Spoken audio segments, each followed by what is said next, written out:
여러분 안녕하십니까. 땅에서 박종윤입니다. 봄날에 뵙고 여름이 다 와서 인사드립니다. 다음 달 출간될 글쓰기 교본을 다듬는 세월이 다 가버렸습니다. 오늘은 임진왜란 이야기입니다.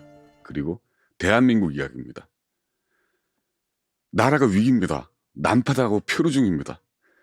망망대해로 흘러가서 망할 것인가, 아니면 나라를 망가뜨리려는 해적들을 소탕하고 방향타를 바로잡아서 무사히 항해를 계속할 것인가. 대한민국의 운명이 열흘도 남지 않은 6월 3일 결정됩니다. 그래서 임진왜란 이야기입니다. 조선왕조 500년 사상 가장 힘들었던 국난이죠. 지금 대한민국은 임진왜란 전야처럼 위기 상황입니다. 대한민국은 갈림길에 서 있습니다. 망국이냐 혹은 위기를 극복한 부활이냐, 참으로 심각한 위기 상황입니다. 이런 위기를 극복하기 위해서 조선이 실패했던 임진왜란의 교훈을 다시 돌아보겠습니다.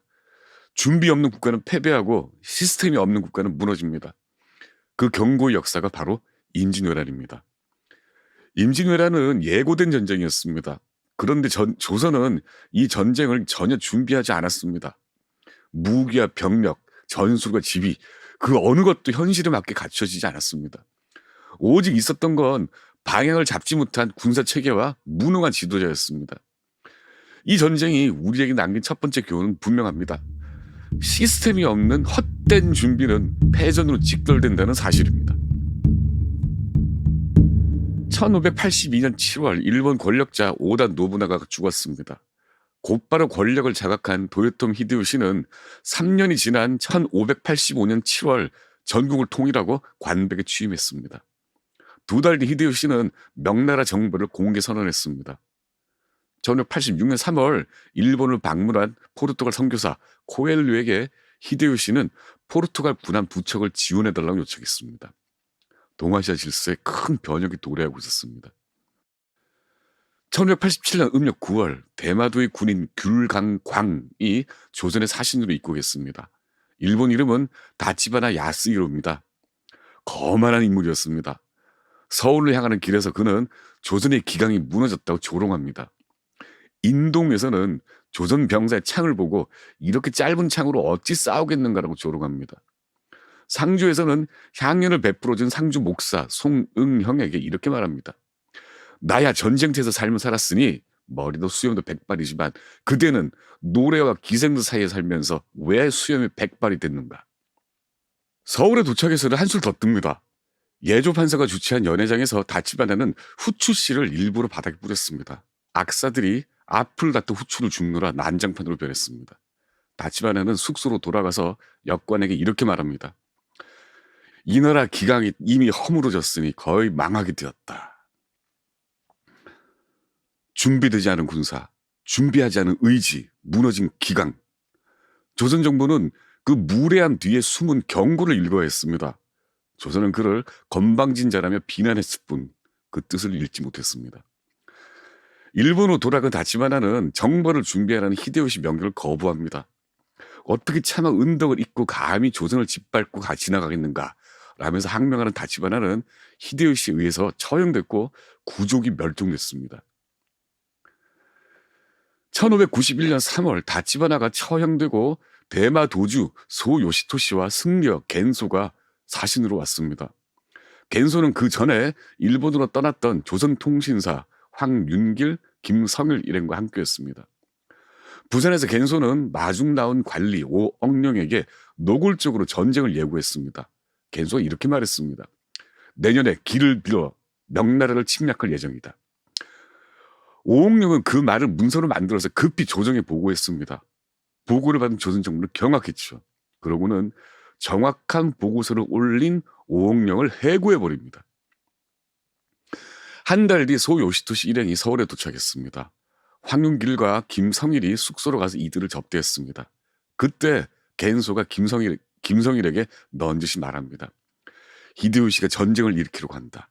조선이 일본과 중국을 맺어주면 그럴 일이 없으리라. 김성일은 그에게 옳지 못한 일이라고 타일렀습니다. 겐소가 말했습니다. 옛날 고려가 원나라를 인도해 일본을 쳤다. 우리는 당연히 조선에 복수한다. 무서운 말입니다. 하지만 김성일은 이에 대해 다시 캐묻지 못했다라고 실록에는 적혀 있습니다.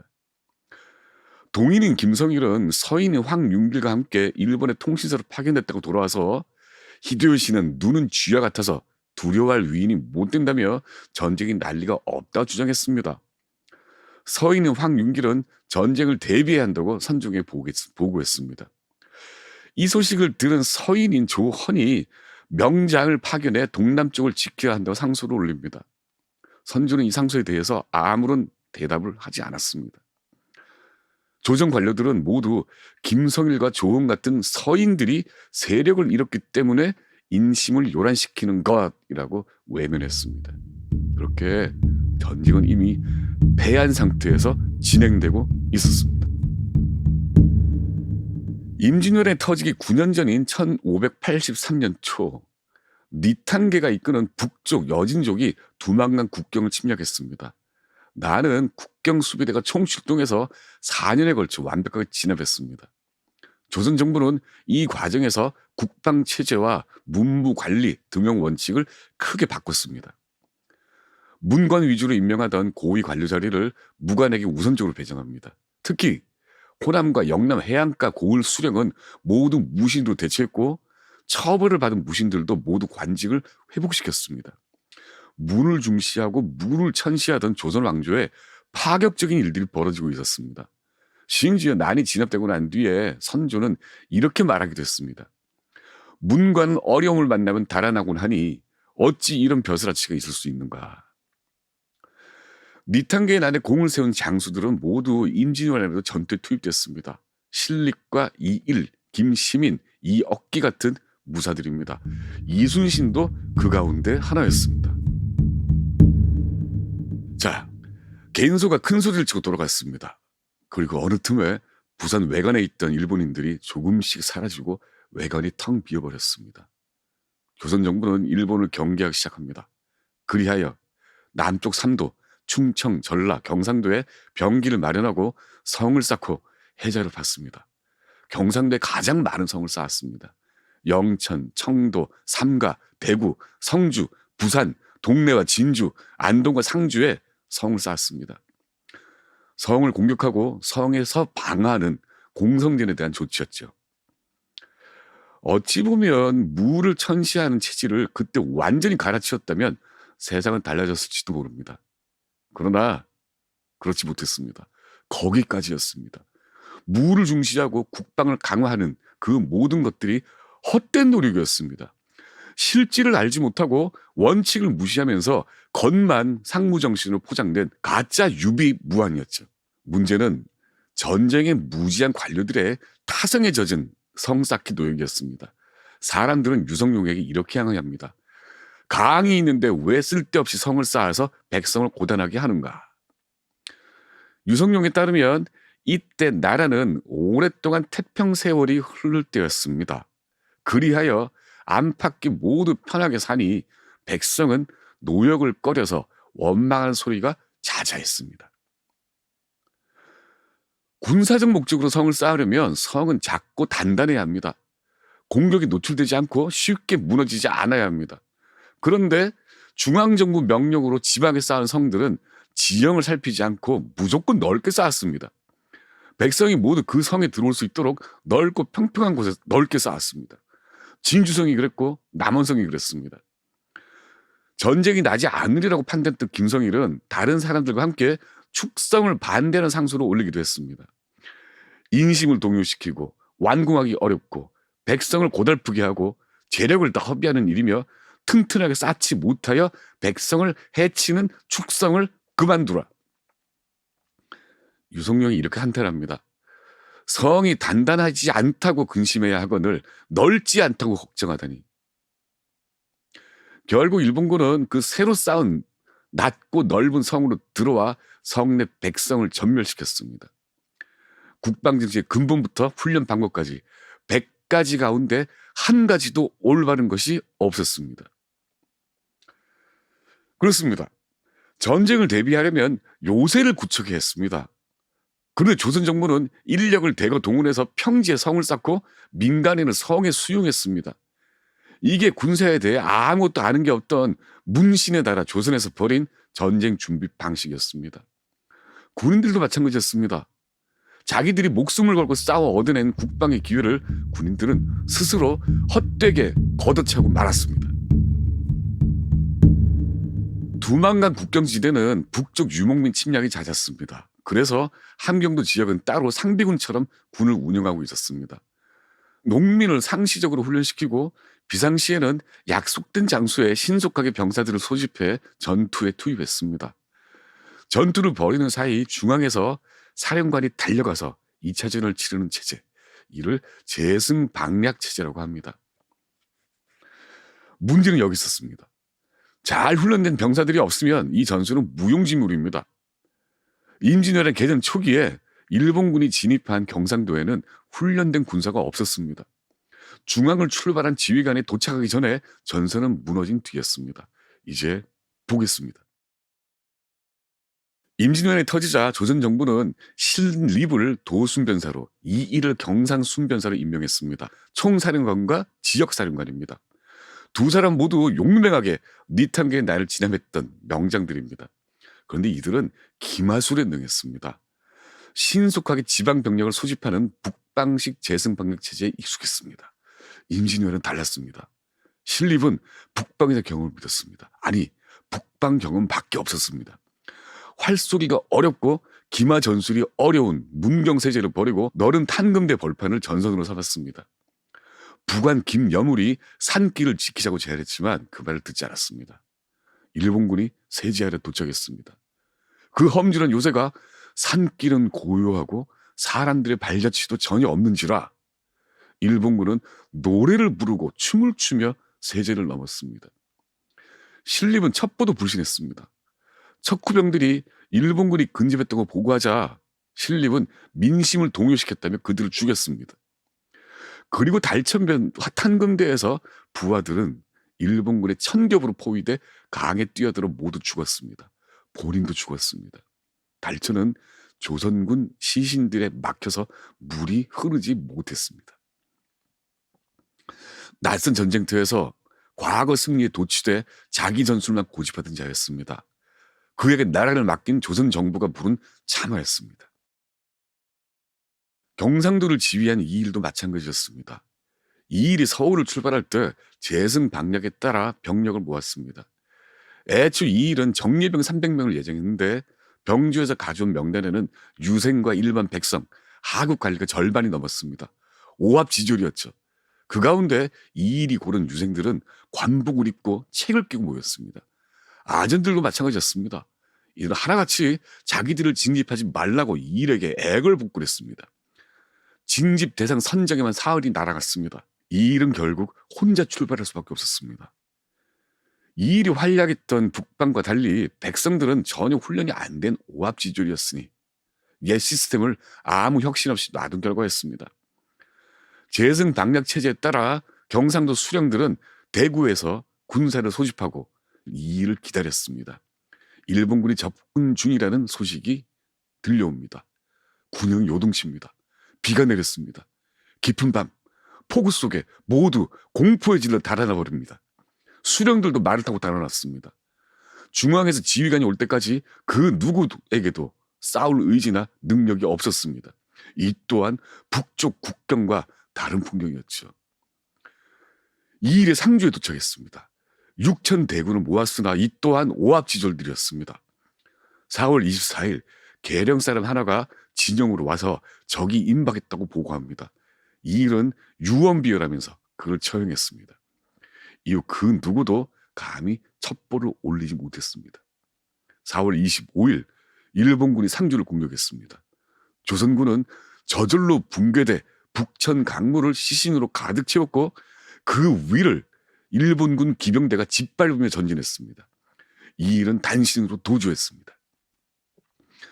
충주에서 신립과 조우한 이일이 말했습니다. 과거 적들과 견줄 바가 아니다. 북쪽 오랑캐처럼 쉬운 상대도 아니다. 험준한 곳에서 길을 끊지 않고 들판에서 교전하면 당해낼 도리가 없다. 차라리 후퇴해서 서울을 지켜야 한다. 신립은 패장이 경고망동하지 말라고 경고했습니다. 거기까지였습니다. 그렇습니다. 명장 신립과 명장 이일은 북방에서만 명장이었습니다. 여진족을 진압한 재승 방략 시스템은 숙달된 병력이 없는 남쪽에서는 무용지물이었습니다. 그럼에도 군부는 이 용도 폐기해서 시스템을 혁신하지 않았습니다. 오로지 평지에 쌓아놓은 성에 갇힌 채 적을 기다리는 기이한 죽음의 의식만 치렀을 뿐입니다. 나라가 사라질 위기를 맞아서 조선 정부는 그렇게 썩은 동아줄을 붙들고 승천할 꿈을 꾸고 있었습니다. 그것뿐일까요? 문보다 무를 숭상했다? 겉만 그랬습니다. 남쪽 해전의 주역이 된 이순신, 정읍 평남을 거쳐 진주 군수로 임명된 이 젊은이가 전라 좌수사로 파격적으로 임명되기까지 겪은 인사 파동은 거칠기 짝이 없습니다. 비변사 내부 인사 논란과 당쟁으로 인해서 전라 좌수사 자리는 며칠에 한 번꼴로 후보가 바뀌었습니다. 이유의, 유극량, 원균 등 관료들이 제청한 장수들은 모두 무산됐습니다. 마지막으로 선조가 이순신을 택합니다. 사관원이 채통이 문란하다면서 임명을 반대했습니다. 선조는 요청을 받아들이지 않았습니다. 무슨 뜻일까요? 인재 풀이 바닥났다는 뜻입니다. 열흘이 넘도록 많은 장수들이 물망에 오르내렸습니다. 그러나 이런 이유 저런 이유를 들어서 각 당 수석 관료들이 반대했습니다. 결국 남은 후보는 이제 갓 진도군수로 임명된 이순신밖에 없었습니다. 유성룡은 이 이순신을 처음 간 사람이 본인이었다고 징비로 기록했습니다. 극심한 반대에 선조는 지금은 상규를 따질 때가 아니다라면서 모두 배척했습니다. 축성을 반대했던 동인 김성일은 등급을 뛰어넘는 외람된 인사라고 주장했습니다. 김성일은 자격도 없고 이력도 없고 부족한 자가 갑자기 큰 책임을 맡아 나라를 망친다고 단식했죠. 육지에서 시스템이 와야 된 상황이었습니다. 이순신은 인진열한 초기에 바다 방어를 맡아서 훌륭하게 임무를 수행했습니다. 이순신은 당쟁 틈바구니에서 빠져나온 최종 병기였습니다. 결과적으로는 훌륭한 결정이었죠. 성문이 있었을 때 방어는 없었습니다.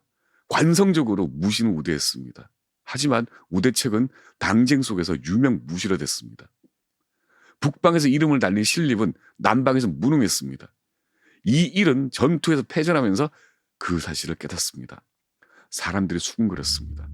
우리나라 정병은 충주와 상주 두 전투에서 다 섬멸되었다라고요. 이일이 상주에서 패하고 신립이 충주에서 전멸했습니다. 조선의 리더 선조는 도주했습니다. 의주를 통해 명나라로 망명하려 했습니다. 개인이 아니라 한 나라가 두만강을 건너가려 했습니다.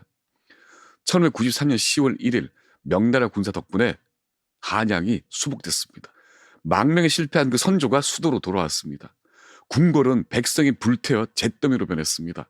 선조는 월산대군 집을 궁궐로 삼습니다. 그 궁궐이 지금 덕수궁입니다.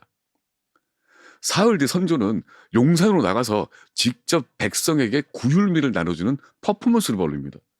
그리고 다음날 선조가 이리 명합니다. 도성을 몸소 시찰하겠으니 미리 노천에 있는 해골들을 치워라.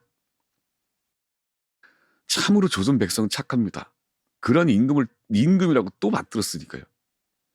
유성룡이 분석한 패전 원인은 너무나도 명백합니다. 그가 명나라 사신에게 올린 글은 이러했습니다.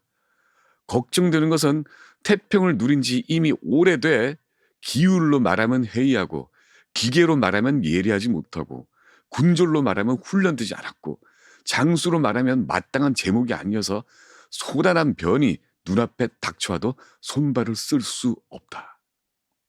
타성에 젖은 헛된 준비, 신축성을 상실한 시스템, 그리고 당쟁과 허접한 리더들. 433년 전 전쟁을 겪은 조선이 그랬습니다. 지금 대한민국은 대통령 선거를 앞두고 있습니다. 국가 시스템은 경직돼 있고 정치권은 당쟁에 휩싸여 있습니다. 보여주기식 행사, 퍼포먼스는 넘쳐나지만 위기를 극복할 구조적 해법은 보이지 않습니다. 우리 질문해야 합니다. 누가 이순신일까요? 아니, 지금 우리에게 이순신은 있는가요? 당파 싸움 끝에 어쩔 수 없이 뽑힌 영웅이 아니라 스스로 이순신이라고 주장하는 사악한 정치가가 아니라 시스템적으로 검증되고 적시에 투입될 리더는 있을까요? 전쟁은 준비 없이 오지 않습니다. 위기는 경고 없이 터지지 않습니다. 문제는 그것을 읽지 못하는 시스템, 듣지 않는 리더, 그리고 감성적으로 대응하는 사회입니다. 2025년 6월 3일 엉망진창이 된 이 나라를 살릴 사람은 없죠. 땅의 역사 박종일입니다.